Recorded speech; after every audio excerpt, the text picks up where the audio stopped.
সজনে ফুলের বড়া করব, তাই সজনে ফুল ধুয়ে নিয়েছি। এবার পেঁয়াজ দিয়ে দিচ্ছি, কাঁচা লঙ্কা দিয়ে দিচ্ছি, আদা রসুন বাটা একটু দিয়ে দেব, লবণ দিয়ে দিচ্ছি, একটু হলুদ গুঁড়া দিয়ে দিচ্ছি, একটু লঙ্কা গুঁড়ো দিয়ে দিচ্ছি, একটু বেসন দিয়ে দিচ্ছি, একটু জল দিয়ে এটা ভালো করে মেখে নেব।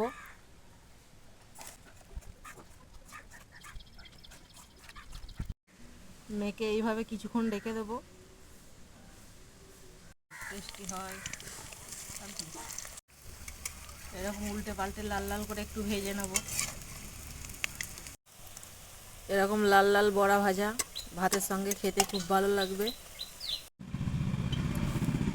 একদম রেডি হয়ে গেছে সজনে ফুলের বড়া।